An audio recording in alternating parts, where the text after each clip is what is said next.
ഈ മലയാളികൾക്ക് ഒരു പ്രത്യേകത അമ്പലത്തിൽ പോയി സദ്യ കഴിക്കുന്നത്.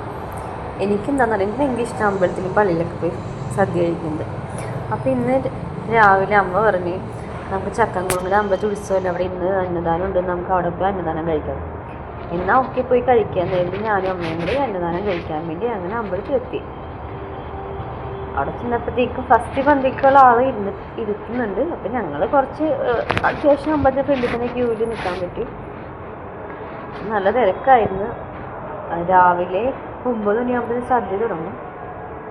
അങ്ങനെ ഞങ്ങൾ സദ്യക്ക് പോയിരുന്നു. ചോറ്, മാമ്പഴ പുളിശ്ശേരി ആയിരുന്നു ഇവിടുത്തെ പ്രത്യേകത. മാമ്പഴ പുളിശ്ശേരി, ഇടിഞ്ചക്ക തോരനുണ്ട്. വേറെ ഒന്നും ഇടിഞ്ചക്ക തോരൻ ഞാൻ കണ്ടിട്ടില്ല കേട്ടോ. നമ്മുടെ ഇവിടെയുള്ള ഉത്സവങ്ങളൊന്നും അങ്ങനെ ഉണ്ടാവില്ല. മാമ്പഴ പുളിശ്ശേരി ചില സ്ഥലങ്ങളിൽ ഉണ്ടാകാറുണ്ട്. മാമ്പഴ പുളിശ്ശേരി ഉണ്ടായിരുന്നു. പിന്നെ പപ്പടം, അച്ചാറ്, അവിയൽ, ഉരുളക്കിഴങ്ങ്, പാലക്കറി. പിന്നെ അത് കഴിഞ്ഞ് നല്ല അടിപൊളി പാൽപ്പായസം. രാവിലെ തന്നെ ഒരു സദ്യ കഴിച്ചത് വളരെയധികം സന്തോഷമായി.